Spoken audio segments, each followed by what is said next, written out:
মালদা রতুয়া ২ নম্বর ব্লকের পরানপুর অঞ্চলের চাঁদপুর গ্রামের পিয়ারুল শেখের বাড়িতে আগুনে পুড়ে ছাই। ক্ষয়ক্ষতির পরিমাণ নগদ ১.৫ লক্ষ টাকা, সামগ্রিক সহ প্রায় ৫ লক্ষ টাকা। বাড়ির ওপর দিয়ে ইলেকট্রিক তার বার করা হয়েছিল অন্যের বাড়িতে বিদ্যুৎ পরিষেবা দেওয়ার জন্য। সেই তার থেকে শর্ট সার্কিট হয়ে বাড়িতে আগুন লাগে। এটা নিয়ে বাসিন্দারা খবর পেয়ে তড়িঘড়ি যায় আগুন নিয়ন্ত্রণ করতে। আগুন নিয়ন্ত্রণে আসলে ততক্ষণে বাড়ির সমস্ত আসবাবপত্র জিনিসপত্র পুড়ে ছাই। এই পিয়ারুল খান পেশায় পরিযায়ী শ্রমিক। তিনি কেরালায় কাজে করতে গিয়েছিলেন। তার স্ত্রী ফুলজান বিবি এবং তার ২ ছেলে রাহুল ও সারুল বাড়িতেই ছিলেন। পিয়ারুল খানের বাড়ি পরিদর্শন করতে যান রতুয়া ২ নম্বর ব্লকের বিডিও শেখর শেরপা ও পুখুরিয়া থানার ওসি বাপন দাস। সরকারিভাবে তাদের পরিবারকে কিছু সাহায্য করা হয় এবং আগামীতে তাদের পরিবারের পাশে থাকার আশ্বাস দেন প্রশাসনিক আধিকারিকরা। এই মাত্র আমরা মিটিংয়ে আলোচনা করেছিলাম। এখন পিয়ারুল খান বলে একটা লোকটা কেরালাতে কাজ করে, এবং ওয়াইফ আছে, 2টা ছোটো ছোটো বাচ্চা আছে। আজকে 1.5 ঘন্টা আগে আগুন লেগে পুরো বাড়ি শেষ পুড়ে গিয়েছে। তো আমরা খবর পাওয়ার সঙ্গে সঙ্গে চলে আসি, যত রিলিফ দেওয়ার ছিল আমরা দিয়ে আসি।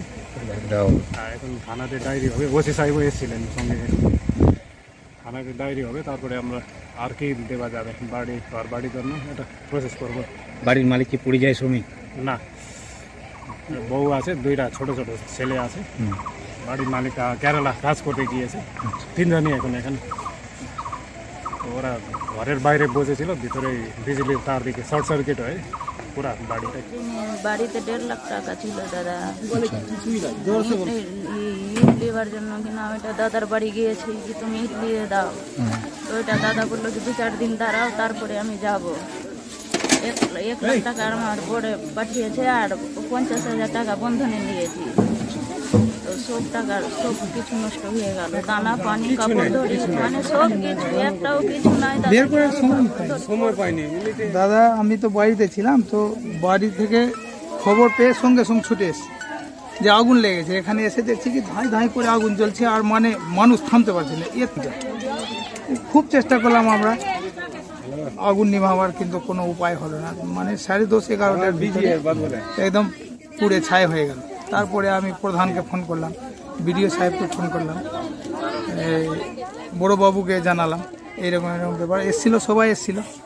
এসে আবার বিডিও বাবু একটা কম্বল, 2টা চাদর, কিছুটা বাসন দিয়েছে, ওটা হেল্প করেছে, আমাদেরকে আস্থা দিয়েছে। তোমাদের চিন্তা করতে হবে না, আমরা দেখছি।